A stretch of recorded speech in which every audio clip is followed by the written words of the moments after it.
मोदी जिंदाबाद, नरेंद्र मोदी जिंदाबाद, भारत माता की जय, भारत माता की जय।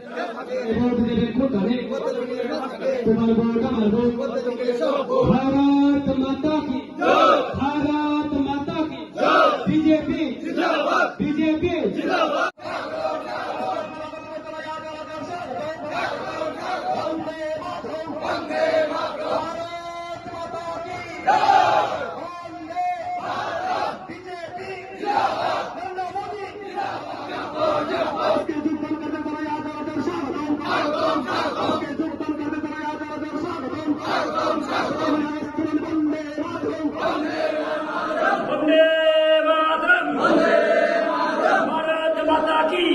भारत माता की भारत माता की जुद्ध करके तेरे हमारे साथ हटा सकते जुद्ध करके तेरे हमारे साथ हटा सकते जुद्ध करके तेरे हमारे साथ हटा सकते वंदे मातरम, वंदे मातरम, वंदे मातरम, वंदे मातरम। बीजेपी जिंदाबाद, बीजेपी जिंदाबाद, प्रधानमंत्री जिंदाबाद, प्रधानमंत्री जिंदाबाद,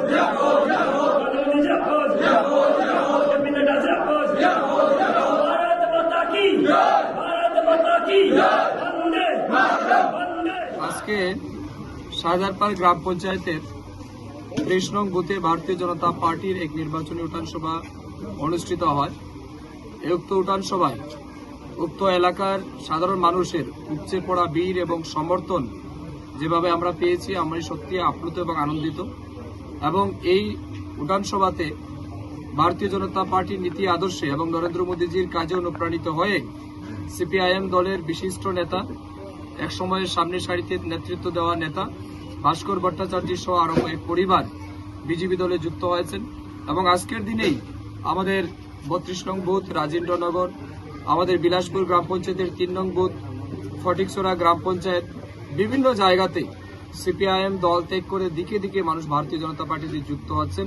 প্রত্যেকের একটাই আওয়াজ, একটাই বক্তব্য, নরেন্দ্র মোদীজির নেতৃত্বে দেশ যেভাবে এগিয়ে যাচ্ছে এবং ভারতীয় জনতা পার্টি যেভাবে নীতি এবং আদর্শকে রক্ষা করে কাজ করছেন, তাই তারা অত্যন্ত খুশি এবং মানুষ ব্যাপক পরিমাণে উন্নয়ন দেখে অনেক সুযোগ সুবিধা পেয়ে তারা সিদ্ধান্ত নিয়েছেন সবাই আগামী দিন নরেন্দ্র মোদীকে ভোট দেবেন।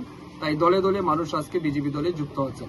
আমি সবাইকে আমার পক্ষ থেকে এবং দলের পক্ষ থেকে বিজেপি দলের পরিবারে স্বাগত জানাই এবং আমি আশা করি ফটিকরায় বিধানসভায় আগামী ২৬শে এপ্রিল যে নির্বাচন হবে এবং ৪ জুন যে ফল প্রকাশ হবে, ৪ জুনে আমাদের ফটিকরায় বিধানসভায় বিরোধী প্রার্থীর জামানত বাজেয়াপ্ত হবে এবং আমাদের প্রার্থী কৃতি সিং দেববর্মা বিপুল ভোটের ব্যবধানে এখান থেকে জিততে চলেছেন। সেটা শুধুমাত্র সময়ের অপেক্ষা।